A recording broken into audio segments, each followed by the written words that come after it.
Malaysia kot. Malaysia mungkin panas ke Alasan apa kan. dia Malaysia tapi orang dekat Arab tu panas juga. Sama Semua kan. jambang. Aku tengok.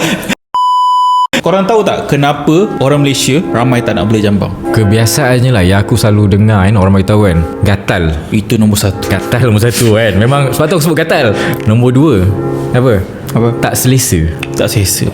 Malaysia kot. Malaysia mungkin panas ke Alasan apa kan. dia Malaysia tapi orang dekat Arab tu panas juga. Sama Semua kan. belah jambang. Aku tengok.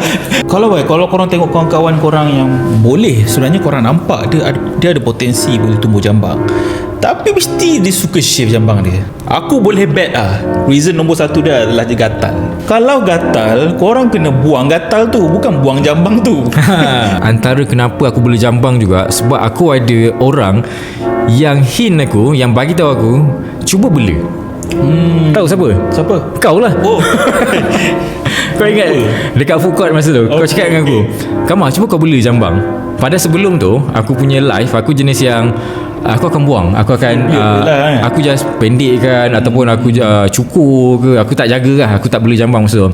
Tapi bila aku dapat satu hint macam tu, dia macam maybe aku boleh cuba kan benda ni, mungkin dia akan ada something lah kalau aku buat benda ni, mungkin ada perubahan dalam hidup aku kan. Ternyata lah banyak lah perubahan dia kan.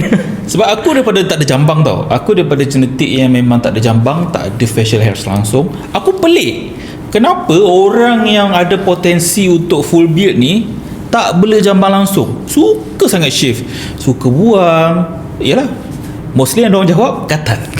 Korang kalau nak buang gatal tu, kalau korang tanyalah macam mana Kama boleh bela jambang kat Malaysia yang panas ni tak gatal ke, mesti korang macam-macam soalan dekat aku. Tak gatal ke benda, macam mana korang boleh bela ni? Shampoo jambang.